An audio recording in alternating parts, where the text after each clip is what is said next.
people that you like to say hi to. Make amends with people maybe you don't like. Or walk around and greet the church. Thank you, youth. Amen. Praise you for standing up straight away. Just.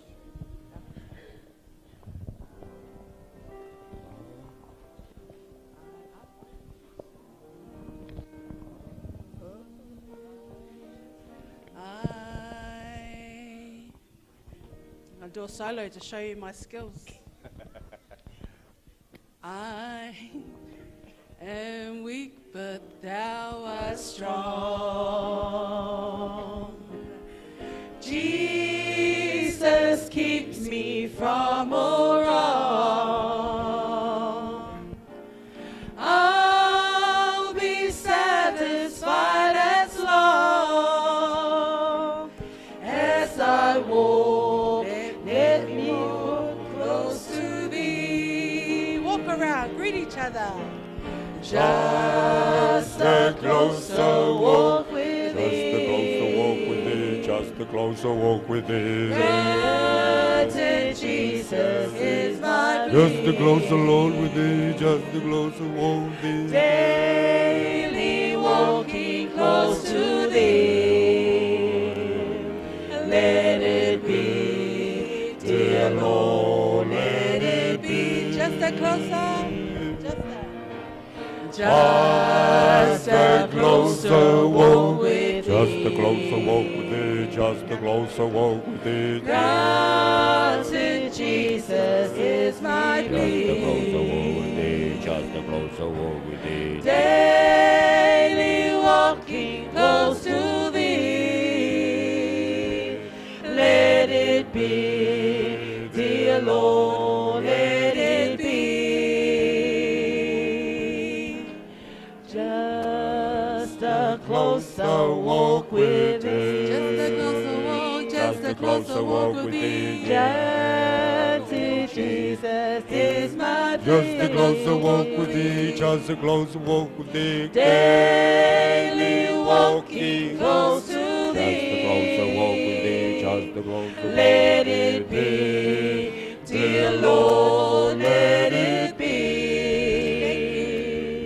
Well done. All right, take a seat. Our next song, "In Moments Like These." That was wonderful, family of God, greeting each other. Malo, amen.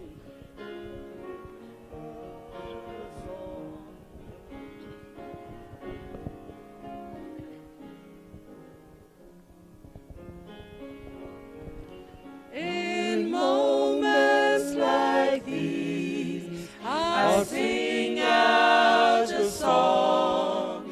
I'll sing out a love song to Jesus. In moments like these, I lift up my hands. I lift up my hands to the Lord, singing, I love you, Lord. Singing, I love you, Lord. Singing, I love you, Lord. I love you. Singing, I love you, Lord. Singing, I love you, Lord. Singing, I love you, Lord. I love you. And our final song, our theme song that we've been singing this whole week, just to reminisce the theme of our seminar. Family of God, I'm so glad. Amen. Are you glad? Some of you.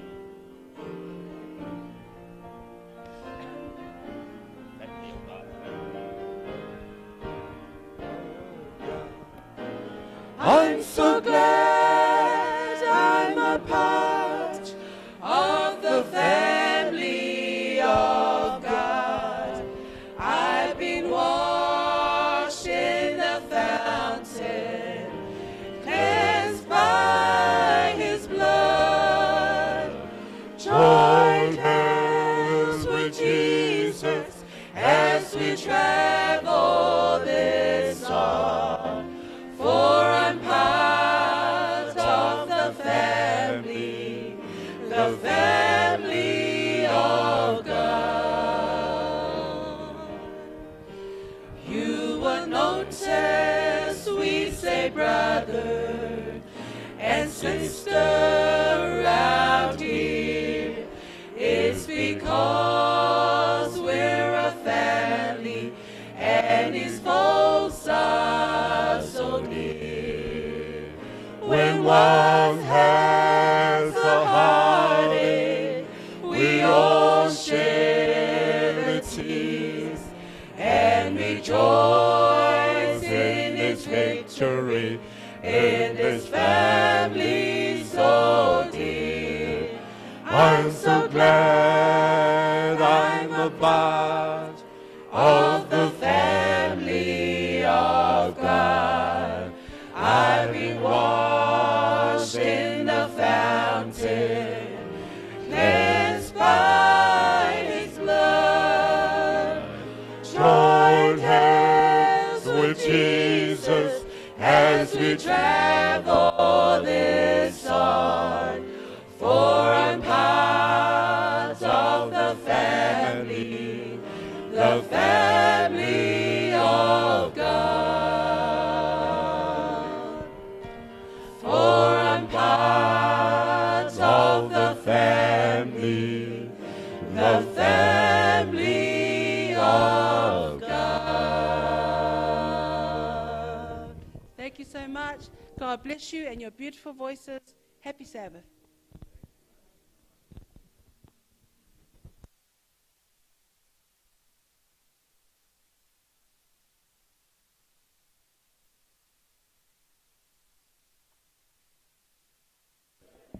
Happy Sabbath. Sapate fia. Manuia sapati. Before I welcome you to our final seminar for today, I have a few announcements to make. But first, I have the good news and the bad news. Now, which one do you prefer to hear first? The bad news. It's always the bad news. The bad news is our family seminar ends today. That's the bad news. But the good news is blessings continue to flow in us. That's one of the good news. The good news is Youth Week of Prayer starts this afternoon. Amen. Youth Week of Prayer. At 3 o'clock, we're going to have Youth Week of Prayer here. So if you haven't planned anything yet for our other churches, for Youth Week of Prayer, come and join us. I would like to invite all of you this afternoon at 3 o'clock. We're going to kickstart our Youth Week of Prayer for today. And throughout the whole week, we will have presentation, we will have sermons, we will have speakers, our very own youth.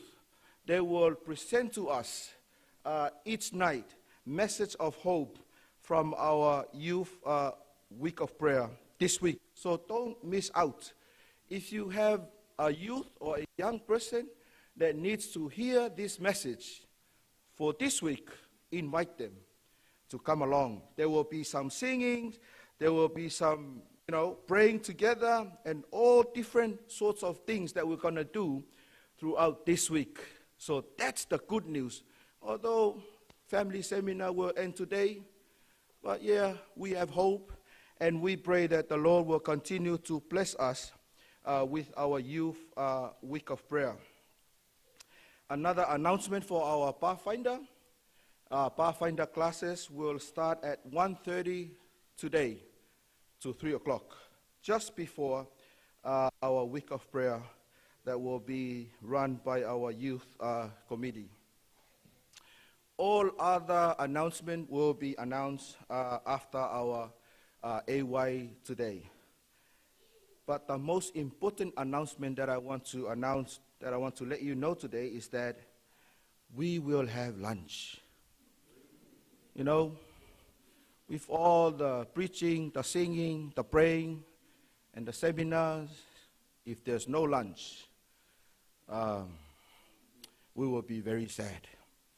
But we want to invite you after our seminar, after our worship today, come downstairs to the Wellington Samoan Hall that we will enjoy together with our guest speaker and his good wife before they leave us lunch today.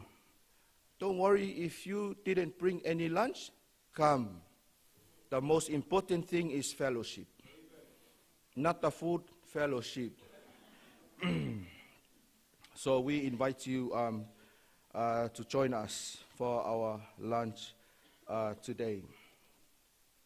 It is indeed a privilege and a pleasure for me to welcome you once again to our final seminar or our final get-together for this program. We start last Sabbath. Last Sabbath, we had Pastor Teaukura and his wife here with us, and he started to, to inspire us with the introduction of this event, this family seminar. And we were so blessed. And I tell you that throughout the week, I don't know about you, but sometimes I forget to say I love you to my wife, or I'm sorry, but I think this week was different. Right, men? Don't lie to me. We started to, to use those words that we used before we get married. I love you, I'm sorry, and so on. But today, I want to welcome you all. I want to welcome the Wellington Samoan Church to our service this morning.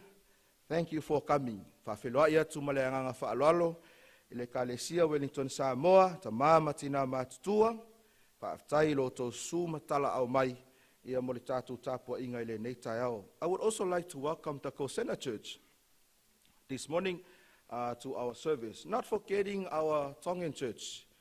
Māloa lelei, māloa pito, and thank you for coming today. We welcome you all. Any visitors that are here, if this is your first time joining us, bless your soul. And thank you for choosing Wellington Samoan Seventh-day Adventist Church to be a place of worship and to listen as Pastor Teaukura will share with us the last presentation about the Christian home and the family. Thank you for coming, and we also invite you to come for lunch after our service. To all our online viewers, this family seminar has been streaming, Pastor, and you've been all over the world, Africa, America, wherever. You are famous. And we would like to welcome our online viewers, wherever you may be. We welcome you, and thank you for tuning in and joining us throughout the whole week with our family seminar. And we hope and trust that the message that Pastor Teaukura presented to us for the past 6 days, it will be a blessing not only to you, but also to all of us who are here this morning. Last but not the least, for the last time, we want to welcome you, Pastor. Thank you for accepting our invitation. Wellington is a very hard place to come. Only those with big hearts to come down here. Oh, we thank you, Pastor. Thank you for accepting our invitation to come and speak to us and share your passion in regards to family life and young people and youth. It's been a blessing. So we welcome you and your good wife, Mary, Thank you, Mary, for coming along for this week and also for today. We pray that the Lord will bless you, Pastor, as you share this last presentation with us. Without further ado, I want to invite everyone to be upstanding. We're going to sing, yes, that's the song. There is beauty all around when there's love at home. Please, can we upstanding, please?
You may be seated, church. Our deacons will come around and collect our tithe and offering before we say our opening prayer and our offering prayer. Please, deacons.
Please bow your head, close your eyes as I pray. Father God, we come before you this morning with thanksgiving in our hearts. We want to praise you, we want to thank you, and we want to glorify your name this morning. Thank you for your protection upon our church members. Thank you, Lord, for blessing us with strength. And now today, Lord, we are returning you the tithe and also the offering from the bottom of our hearts to further your work. We pray that may you bless each and everyone who are here this morning. We pray that may you bless our speaker, Pastor Teaukura, and be with us, Lord, as we listen to your word. In your name we pray. Amen. I will now call upon the youth, the Wellington Samoan youth, for our special item.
You have walked into my life.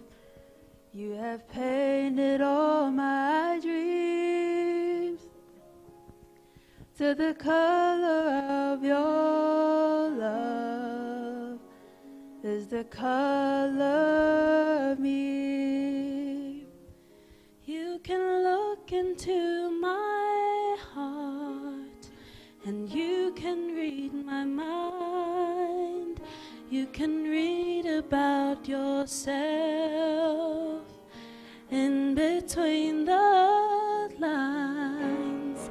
Every good thing I have done, everything that I've become, everything that's turned out right is because you're in my life. And if I ever teach a child the way, ever learn myself to change, ever become who I want to be, it's not the I but the you in me. You have looked into my eyes. You have seen what I am, but still you're by my side, telling me I care. And there are times I've caused you pain, and times I've made mistakes. Somehow you use them all to make the I you made. Every good thing I have done, everything that I've become, everything that has turned out right is because you're in my life. And if I ever teach a child the way, ever learn myself to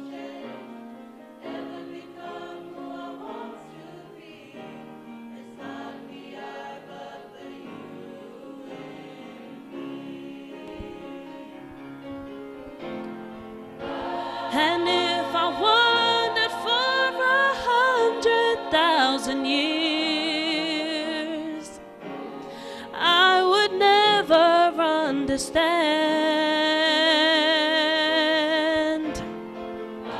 how you're in me and I'm in you, and you should say you are the reason why I am.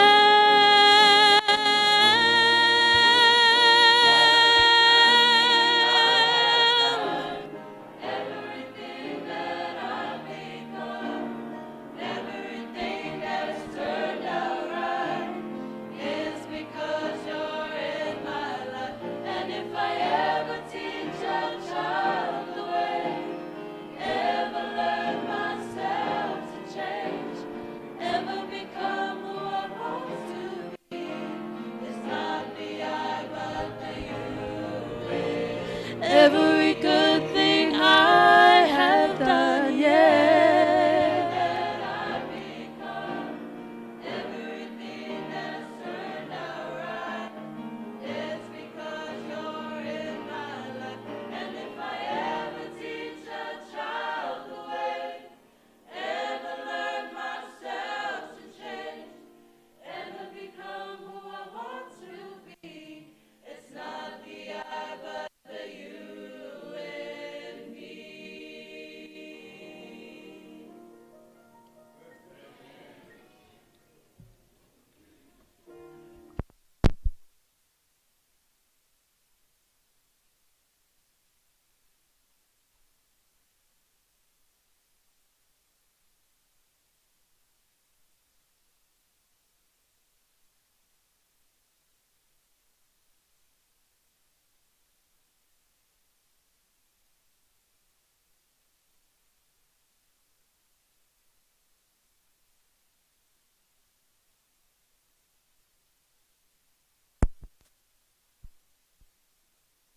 But today, I'd like to introduce to you the better half, Mary. Thank you for the invitation given to us, Pastor, and your good wife, and your team. It's been a blessing for my wife and I to join with you this week. It's really opened our eyes to see that we are a big family of God. Though we speak different languages, different culture, but in God, we are one family. And I'd like to say thank you, darling. Thank you. She has been very good support in my ministry, in my look. Make sure that I look nice before God and before all of you, and make sure I eat properly. Would you like to say something, darling? Happy Sabbath, church family. It is an honor and a privilege that is mine to be accorded at the front here by my husband, Pastor Teaukura, just to say thank you. Thank you for everything that you have done for us. It's such a blessing. And we truly have enjoyed our stay here in Paora. And from the beginning of the preparation of for us to come here, Pastor and your wife, Teresa, and the children, and the church family. Everything that you have organized for us, from even our fair, I just cannot thank you enough. So I pray that God will continue to bless each one of you as you continue to serve our Lord and Savior. And also our visitors that are here, our families, thank you again. It's just a blessing for me to meet our mamas and our other sisters here and church family. I'm really privileged for that. So may God continue to bless each one of you. And there's a verse that I just want to bring just to encourage us in 2 Peter chapter 3, verse 14. We know that our hope is in the coming of our Lord, right? And while we are waiting for the coming of our Savior Jesus Christ, we need to live the life that he wants us to live, a peaceful life without spotless and blameless. So I'm not just saying for our Samoan church, but for every one of us. because we are called as Christians, as God's family. So this is what I just want to share with us this morning, and before we leave to go back later on to Auckland. And again, I thank you for your love. I thank you for everything that you have expressed towards my husband and I this morning. And thank you for this time, for Pastor Tek, who have just called me on the spot. But I think I have prepared myself already before. Thank you for the tour. Thank you. Thank you. God bless each one. I'd like to also thank the Wellington Samoan Church, the Kosean Church, the Tongan Church, and Michael Cullen's family who have just joined us this week. It's such a blessing. And also our Facebook family. I've received few messages from some people on the screen. Hey, how come you down there in Wellington? You're not here with us. Thank you. And I pray that the messages that we have heard this week will help you somehow to make your family a happy family.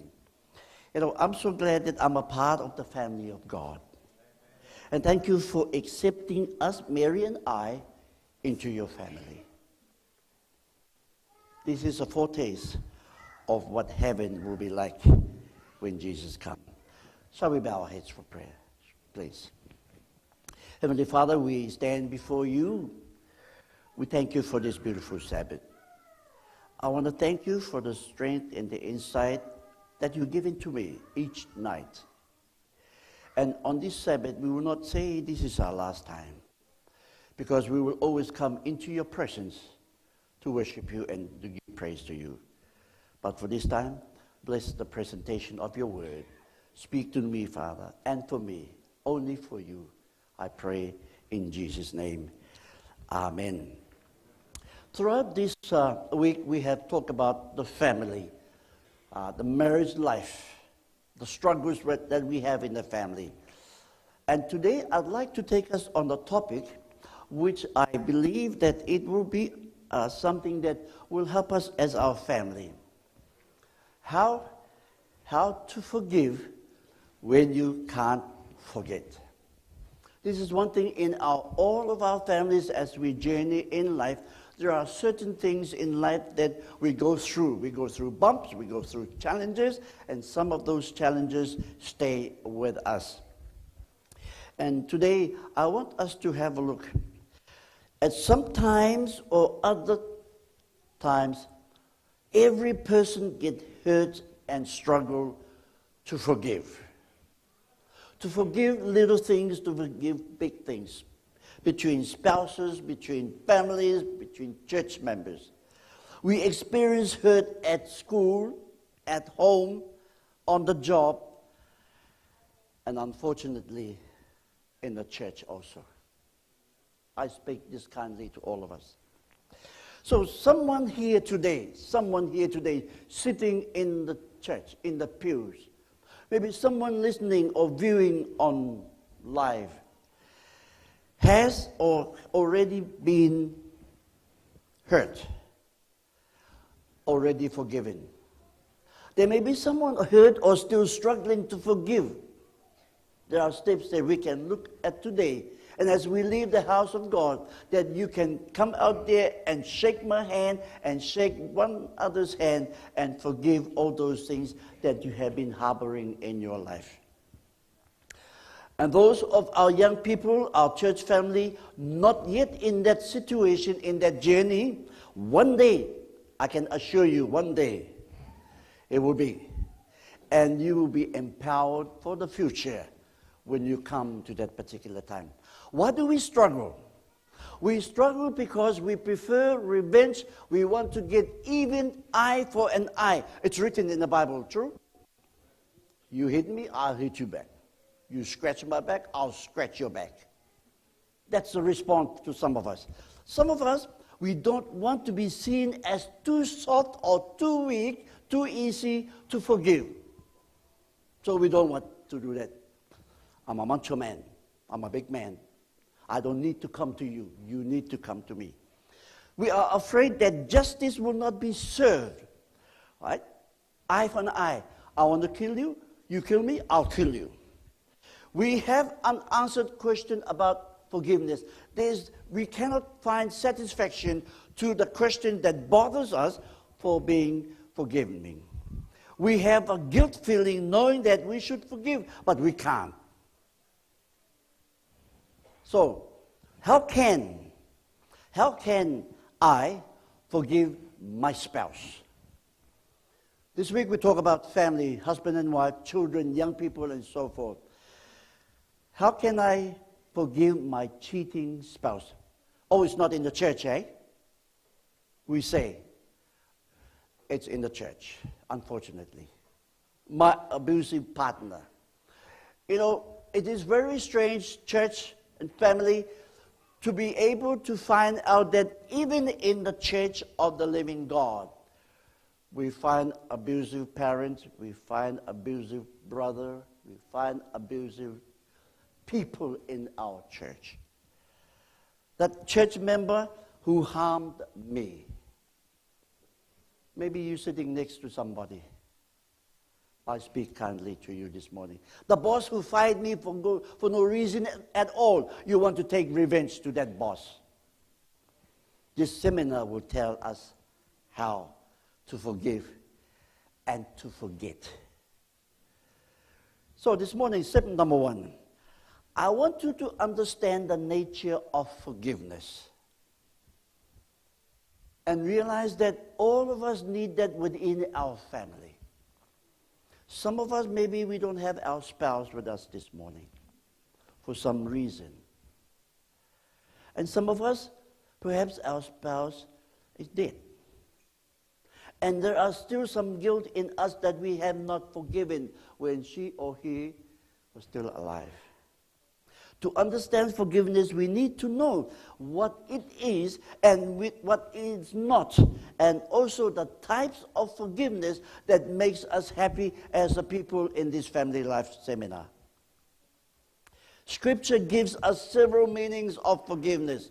Number 1, forgiveness is to walk away, to lift away the things that we have sinned. If you were to write a definition for forgiveness, what would you say? What would you write? Right? What would you write for your forgiveness? Forgiveness is the willful process in which the forgiver chooses not to retaliate, but to respond to the offender in a what? In a loving way, letting go of records of wrongs.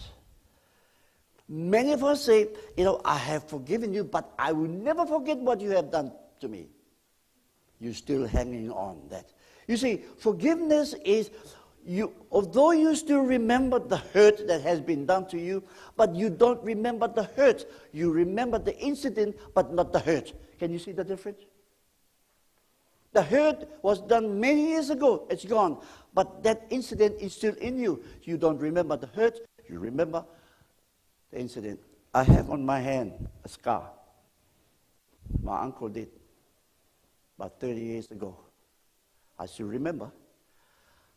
I haven't forgotten the incident, but I forgot the hurt.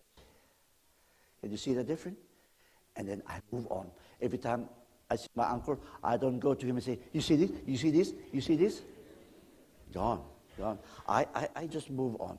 All right. Forgiveness is God's gift to families and relationship when deep wounds have created a barriers between them. Deep wounds. I don't know your wounds. Each one of us have. So that is what it's talking about. Now, can you help me? This thing is okay. It sits wounded. Go back. Now let us look at what it is. What is it? Now, and what is not now. Now, Philippians 3:13. Forgetting does not mean putting out of one's mind. It means what? Letting go. You can't put out of your mind. It's still there. But you let go the incident. You let go the hurt. You let go the pain. Because if you carry the pain with you, you'll be a bent person all your life. The pain is very, very heavy. It means not letting the past control your present attitudes and behavior. Because if you take that behavior with you all the time, you will be as bad as the other person. Forgiveness is not forgetting, because you can't forget. If someone murdered one of your 2 children and you forgave the murderer, should you forget the fact that your child was killed? Should you forget? No. He still killed. He still killed my child. But the pain of that killing is gone. Why? Because you have forgiven that person. But the memory still remains in your head. So, we can forgive what we still remember. Can you understand? You see, I've forgiven you. But the hurt of that incident is gone. Example, my scar. I look back, oh, yeah, I remember coming down in Simon Street. There's a stop sign. My uncle was looking the other way, bang, on the stop sign. The hurt and the incident, the hurt is gone, but I can remember the incident. So this morning, as we move on, forgiveness is not an event. It is a process. It takes time. It doesn't just go off like that. So some people forgive freely, while others forgive slowly, while others not at all. Usually, worse you've been hurt, the longer it takes to forgive. Challenging for all of us. Forgiveness is not the same as pardon, right? Pardon merely removes the consequence. Forgiveness changes the attitude towards the offender. You're still my friend. I love you. Even though you did this to me, I still love you. This is very challenging for us as Christians.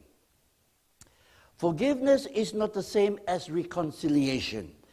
Now, reconciliation involves repentance. If the offender is not repentant, forgiveness can take place without reconciliation. You can come together as friends, but I have not forgiven you. That's reconciliation. Forgiveness is not denying that something happened. We can't deny. Why? It's here. I can see.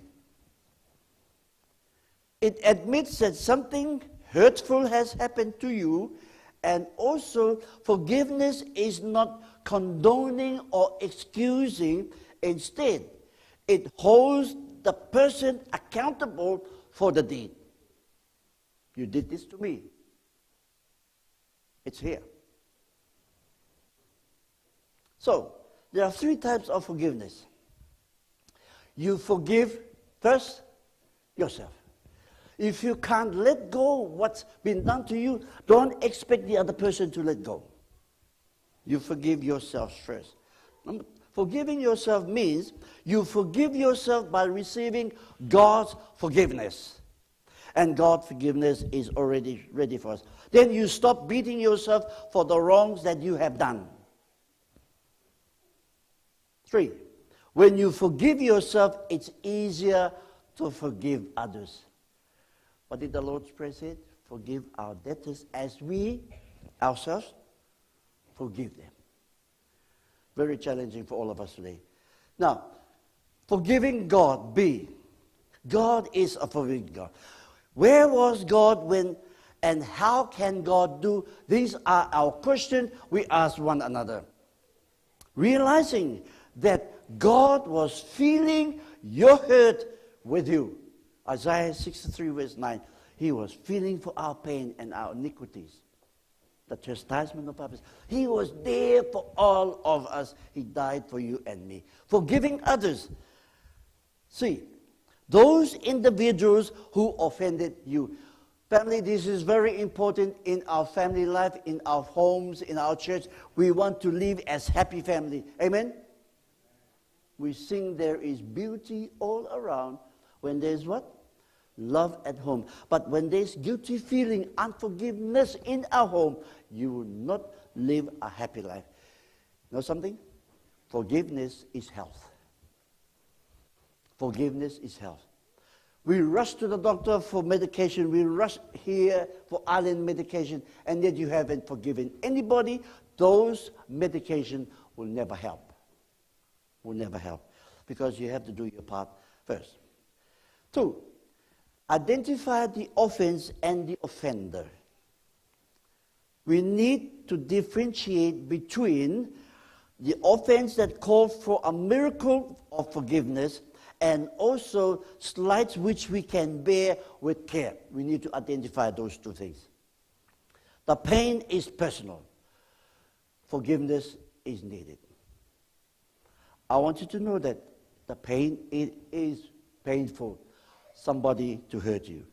Nature can hurt us, system can wound us, but we can only forgive people because we can hold them accountable for the things that they have done to us. When we feel the greatest pain, when the hurt comes from those we love most, right? See, the pain sometimes does not come from the people that we don't know. It comes from the people that you really know, your spouse, your friend, your church member. All those things can come to us. Forgiveness is needed when the hurt is unfair. There are certain things that happen in our life which say it is unfair. We cry out, Lord, why is this thing happening to me? I pay my tithe, I go to church, I do all those things. I want you to know that we are still living in a sinful world. People can hurt us intentionally. They want to harm us. They want just retribution, or they may mean to do us good. Then, compulsively, they cannot control themselves. You see, those people who want to hurt us, they can't even control themselves. So they'd like to offload where? On you, thinking that you are the weaker one. And then we find that inadvertently, it is not in the intention of the one who causes the pain to do that to us. The wound is severe. I guess all of us this morning have somehow in our journey have been hurt, have been let down in our journey, in our ministry. Deep wounds are caused by disloyalty. Spouse, child, friend. Remember Peter?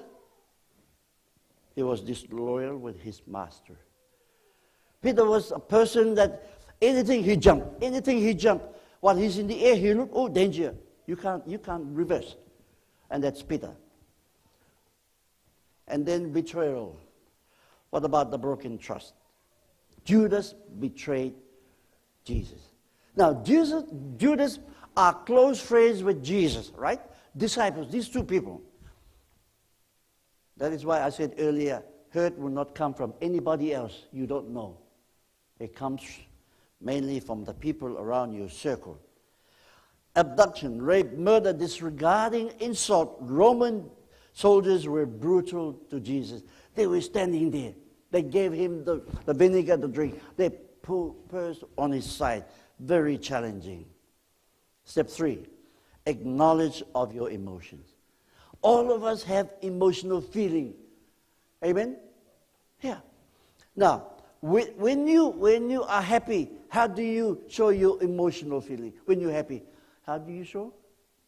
You show your teeth. I can tell you where you're from when you show your teeth. And when you're angry, how do you show your angry face?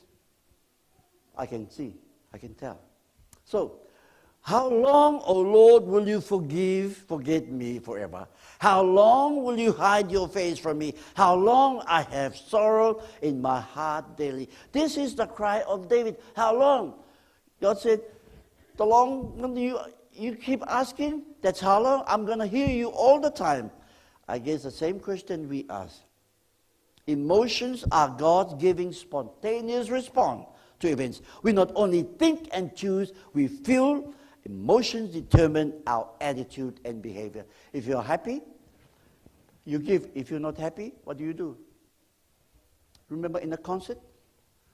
When somebody called, I challenged the head elder of the Wellington Samoan church. I'm giving 2,000 and you give 2,000. What do? You are challenged by the emotion. No emotion, you just sit there, you do nothing.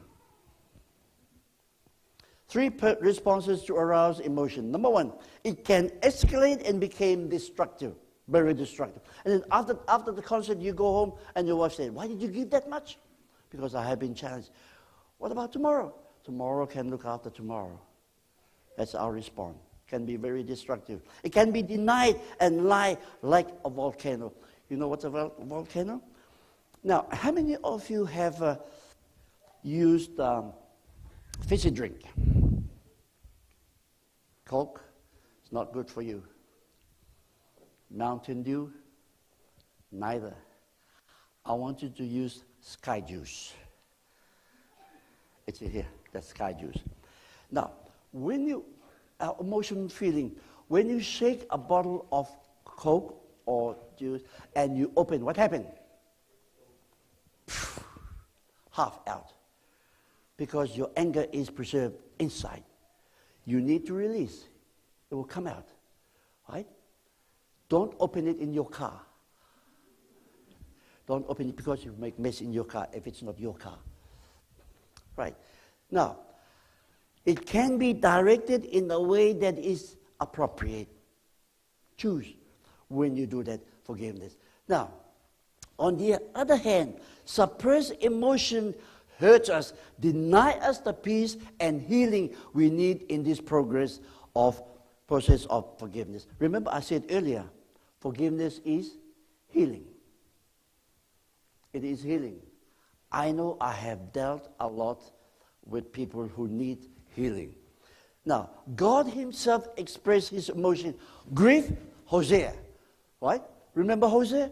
Oh, I tell you, I don't know about Hosea. Maybe Hosea is the only person I know that who takes his wife back. How many times? Many times.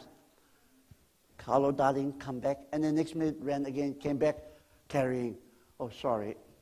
And then accept into forgiveness. The back again, came back. The names of those 3 children are devastating.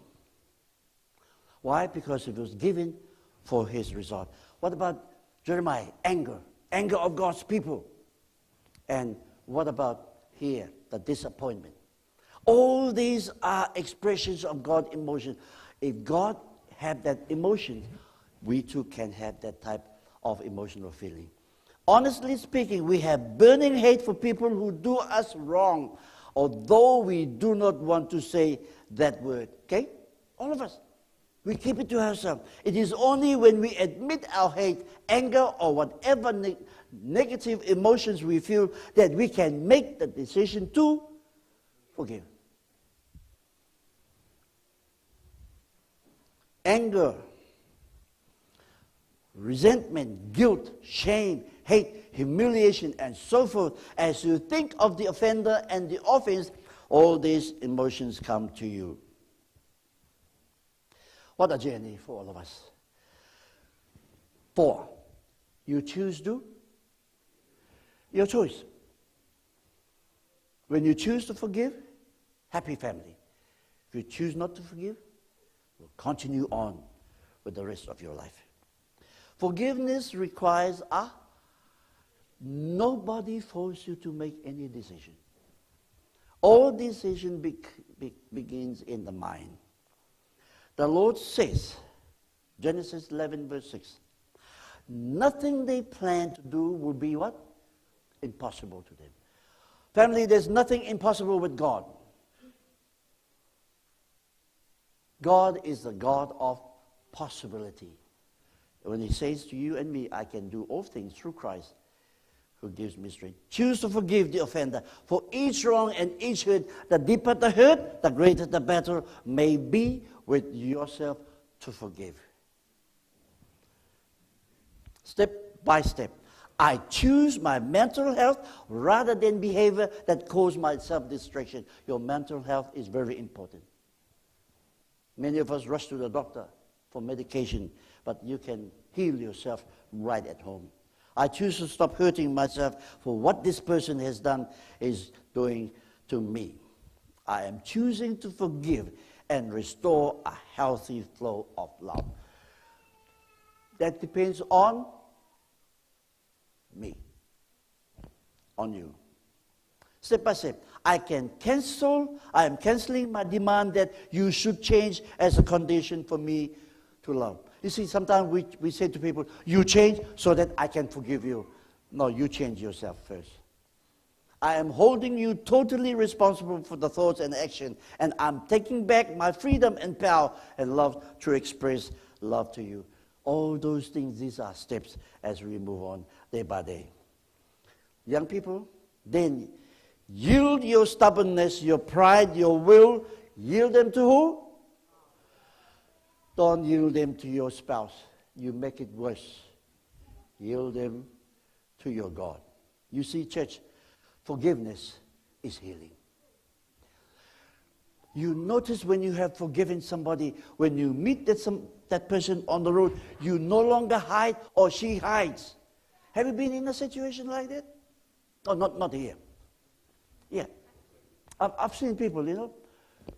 You're walking on the side, you see them coming, next minute they're gone, as if they are in the sinkhole. Why? Why? Because there are still some guilt feeling, not forgiven. You see, when you forgive one another, that is healing. When you see that person, hi, bula, talo falava, kia orana. You come and hug. With the feeling inside, the hurt is gone, but the incident is still there. It's no longer painful, it's loving now. Even to a boyfriend and a girlfriend who left you. Young people, suicide is not the answer. Are you listening? Many young people or many adults think, oh, because of this, I commit my life, suicide. Suicide is not the answer to forgiveness. Human will plus divine power equals spiritual victory. I choose plus I pray. Too many of us use the language, I can't, I will not. Change it to I can and I will. 5, experience the renewal of your mind. Oh, church. One reason why it is difficult to forgive is because the hurt lives in our mind. We photograph those things that are associated with emotion. Unclogging those memories requires changing the channels of our mind. Everything is in here. You see that person, you try to think back. Try and unlock all those things. Change the channels. Be transformed by renewing your mind. You have something called a remote control, right? You sit in front of the TV and the children say, I want my cartoon. And the dad said, no, I want my rugby. And the wife said, I want my Young and the Restless or whatever program that you... And then you try and fight over the remote control. Be transformed by the renewing of your mind. How do we do that? I want us to have a look at 2 keys. Number 1, change your memory. You know, laptop have memories, eh? This morning as I was preparing, and I was praying hard, and I pressed the button, didn't work. I came this morning, and I was asking the guy, do you have a spare laptop? Why? Because mine is not working. The memory may be getting old, like some of you.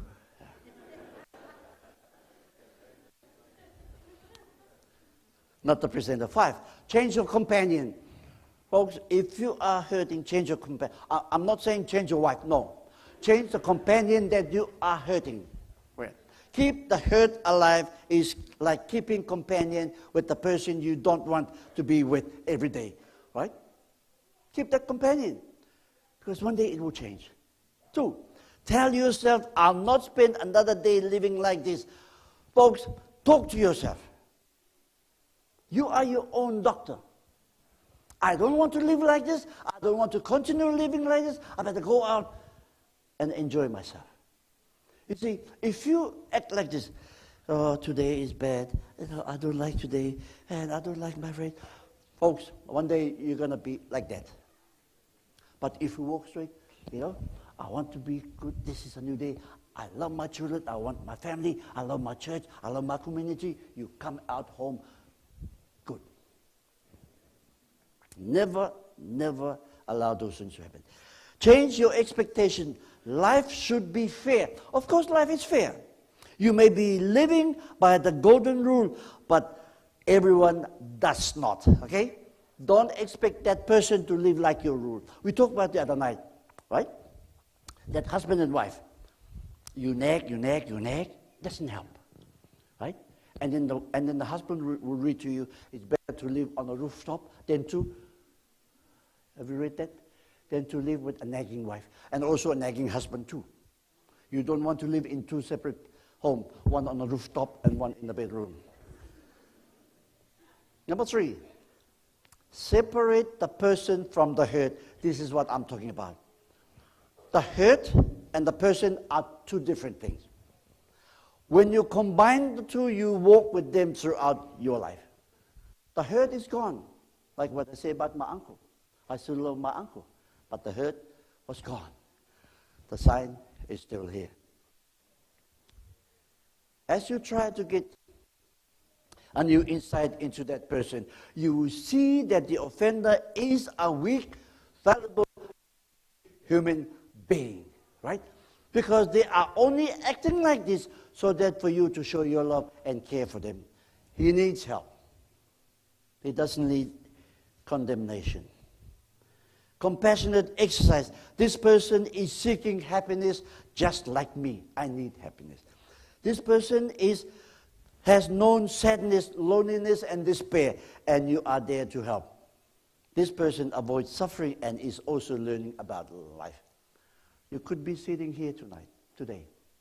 You are that person. I want you to know there is someone closer to you than me. It is our God. He knows your hurt. He knows your life. In order to live in a happy family, this is what we need to do. We need to tell God. Tell Him all about our trouble. Get a new perspective of the event. As you review, you may see the part you played in creating the problem. You see, it could be that you were the part in creating that problem. I said to my uncle, I'll walk home because we were not far. He said, no, come in. I'll drop you. So what? I got in the car. The next minute, boom. So it could be you that contribute to that. So there are two parts to a story, not just one. Remember, while you are the one who is hurt, you may not be completely what? Wow. Can you understand it? Even though you are the person that is hurt, but you are not completely innocent. Why? Because the guilt is still in you. You need to let go of those things. Cooperate with God. Regardless of what the offender has done, God wants that person to spend eternity with Him. And you desire the eternity for that person by forgiving and letting go. And that person likewise will do the same. The first key is change your memory, and then we have to. Second key is that look to the cross, Calvary. My friends, don't look at me at the pastor, and don't look at my children. You see, my children did not choose to be the pastor's children. But somehow in our journey as pastors, sometimes we look at the pastor, we look at his children. Oh, look at the children, the pastor's children. They are not even behaving. We must censor the pastor. So for our children, I pity for our children. They sit in a business meeting and they hear all of us talking about them, and without forgiving them in front of everybody. Look at the cross. Don't look at me. When you look at me, I have my problems. If you want to know more about me, ask my wife. And if you want to know about my wife, ask me. I know a little bit. But look to Jesus. He knows more about you and knows more about me. 3 tips. Imagine how much hurt your own sins have caused the heart of God. Can you imagine that? The sins that I have done hurt the heart of God. Send Jesus on the cross in Calvary. Then think how freely God has given.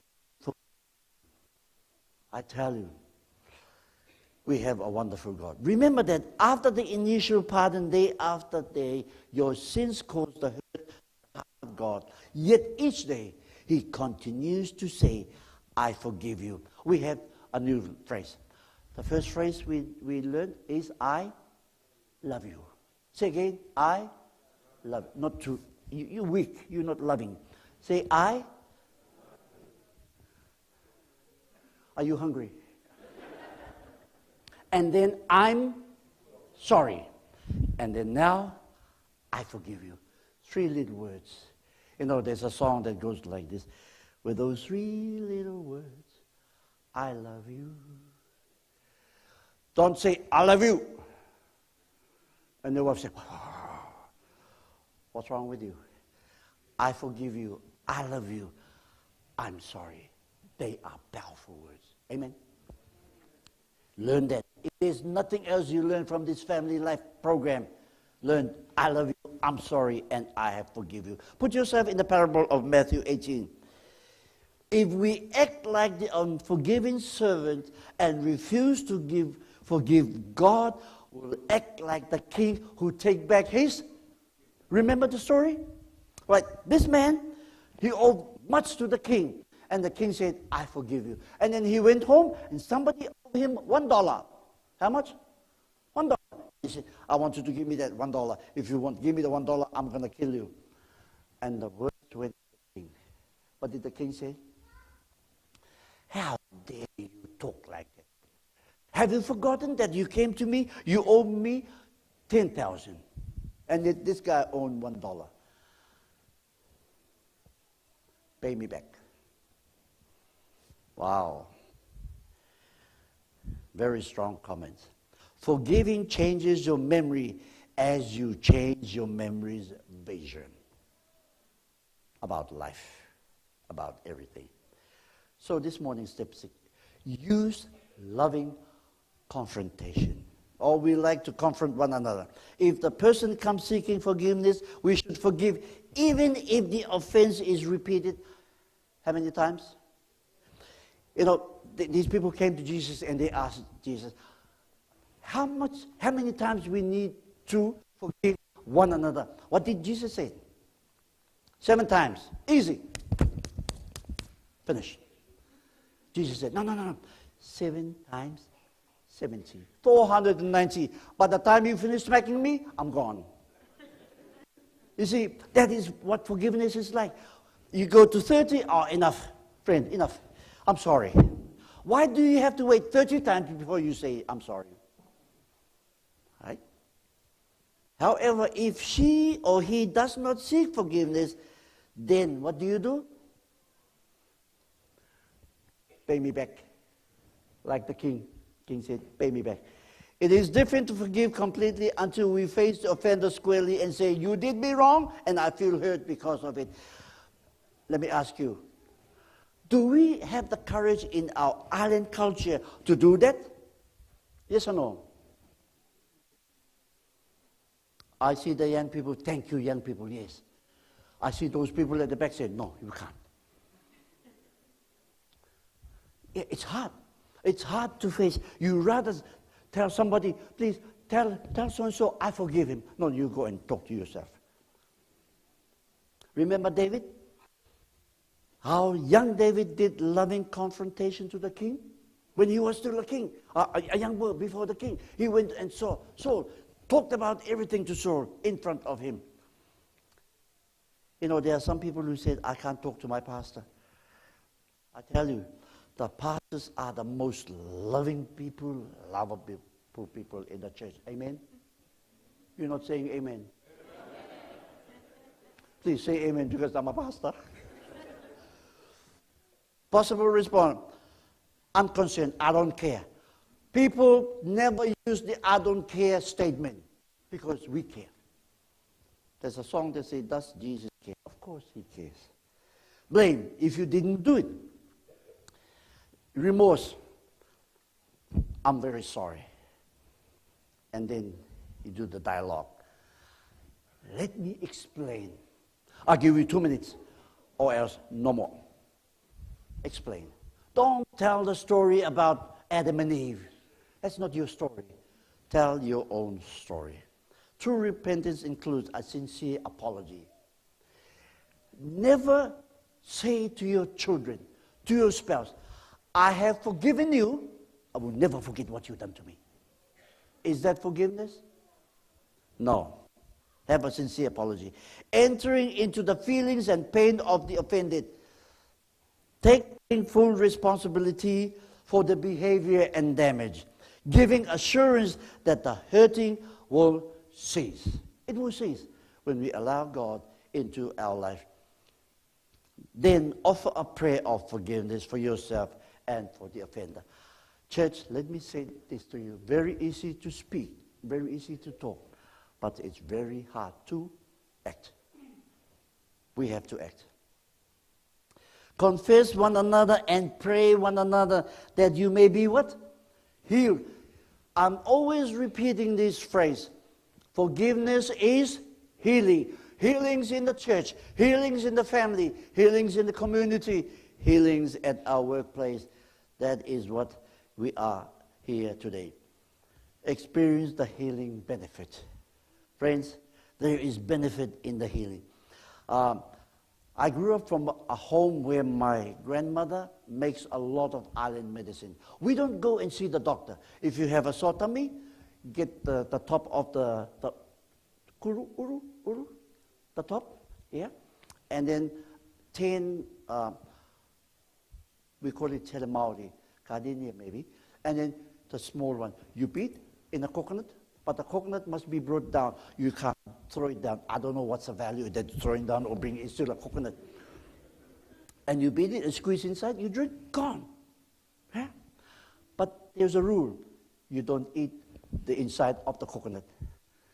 All comes with those type of medications. You know, peace of mind, happiness, a new life, spiritual healing. My grandmother never goes to the doctor. My dad, let me tell you about my dad.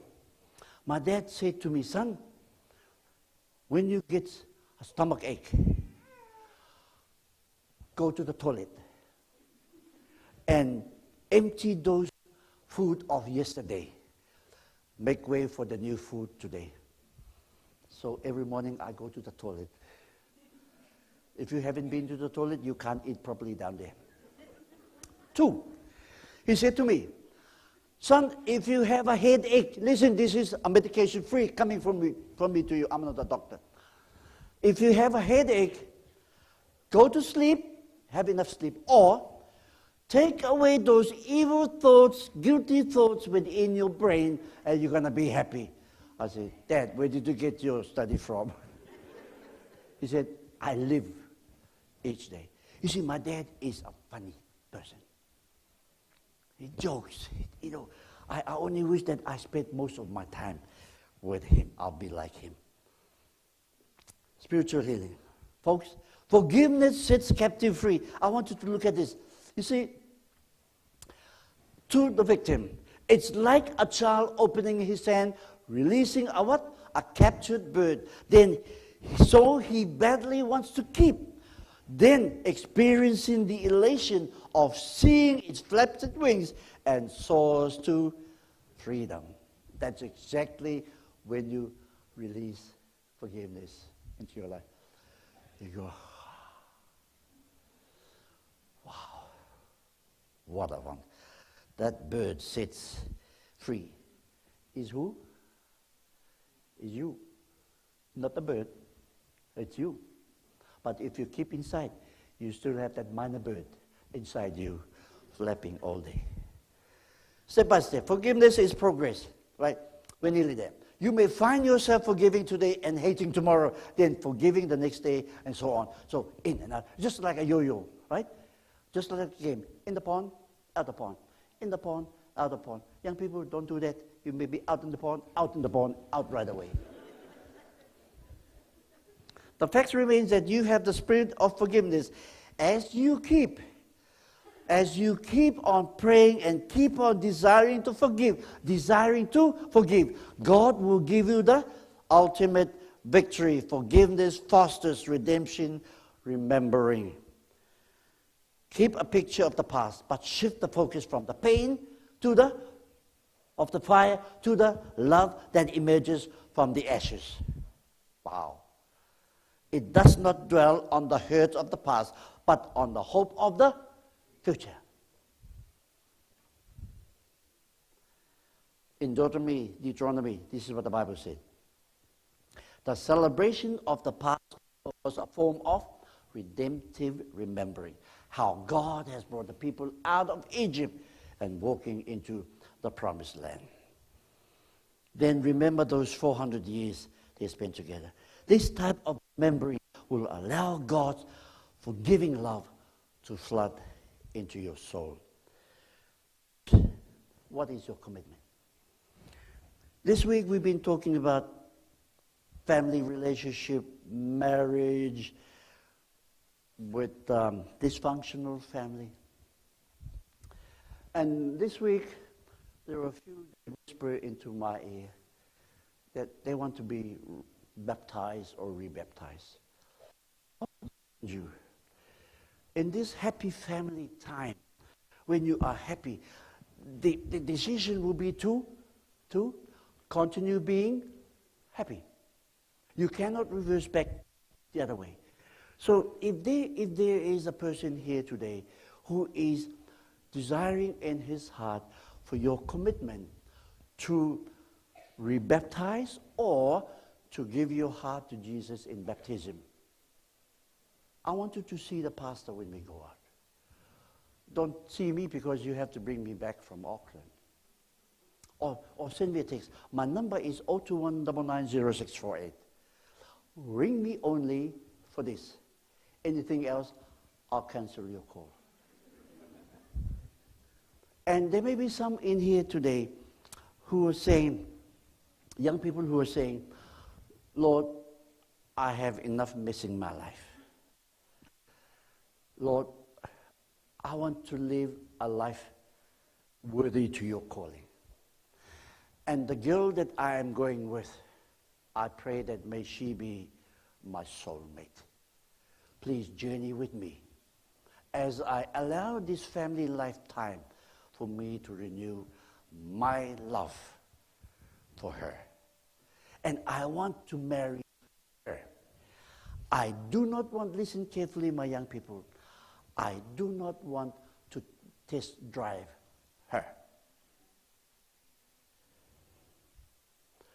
Am I talking straight?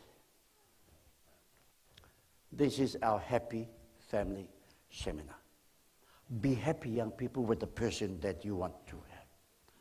I'm talking to young men and young women. And I'm talking to adults who are now in the valley of decision to look for another partner. Maybe your partner have died or whatever. Even though that you are old, you think that you know better. Pray. It is my prayer that God will allow you to work out something that will make you bring happiness and joy to your life. That is my prayer in the closing of our time together. My commitment today is that I will take the 7 forgiveness steps at home, at school, at work, at church, by the grace of God. Don't do it by yourself. Because if you do it by yourself, it will not work. It will not work. I want to challenge you. Looking at Calvary, I will ask for His power, for God, for His power to forgive freely just as He forgives me. I can be rest assured that as I walk out of this church with the forgiveness in my heart to those who have hurt me, I will walk out freely into the world. I can do all things through Christ who gives me strength. Church, I will ask the praise and worship team to come and sing again through us our theme song. And after our theme song, I will pray a dedicatory prayer for all of us who have been part of this family seminar, and for those who are worship with us today, and for those online. I thank you for joining with us. And I pray that may you continue to do healing, because healing is health to all of us. Amen. Can I ask the church to be up standing and we sing together beautiful word of our theme song, please?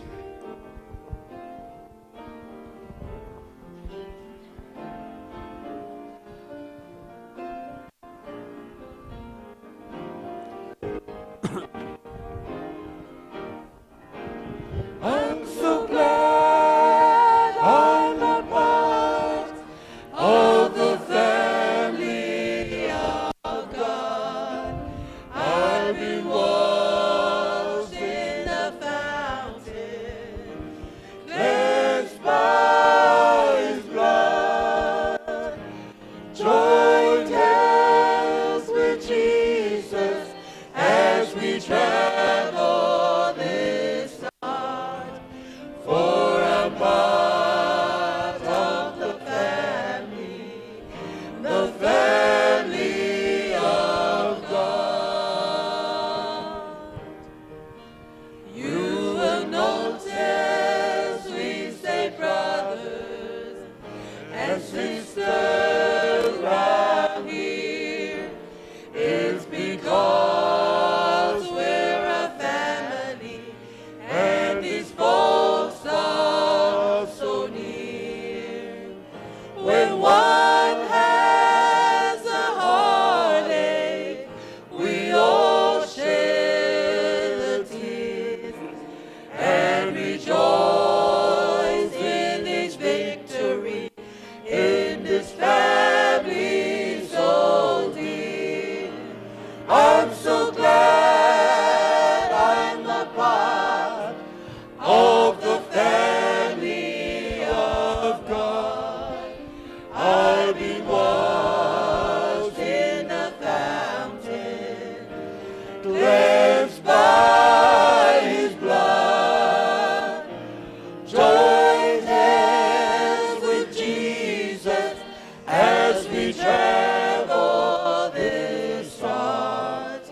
For I'm part of the family of God. For I'm part of the family of God. Shall we pray? Our gracious, loving Heavenly Father, we thank you that we are part of the family of God, not only here in Porirua, not only here in Wellington, throughout New Zealand and throughout the world. It's so wonderful, Father, to be part of this family waiting for Jesus to return. We are a happy, happy family. Father, this morning and throughout this week, we have been challenged the way we live in our home, in our family.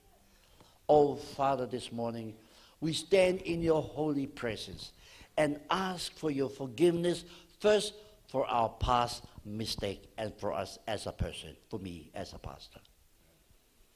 And then I ask forgiveness for those who have hurt me and those I have hurt. And I pray, Father, that you will help each one of us to forgive and forget, though we cannot forget the incident, but the hurt that has been caused to us is still there. You see, Father, you gave your Son because of our sins. He died on the cross. We will not forget what we have done, because that took him to the cross. but we thank you for the forgiveness of sin that has been accorded to us who do not deserve forgiveness, Heavenly Father. As each head bowed before you, Father, each family bowed before you, each young person, we have our own journey. We have our failures. But we thank you that as we leave this church, we can leave it at the foot of the cross, as the song says, and go free. Go free indeed. Thank you, Father, for blessing us with your word. Thank you for always being with us and with the forgiveness of our sins and the sins of our family. We pray in Jesus' name. Let everybody say, amen. Amen.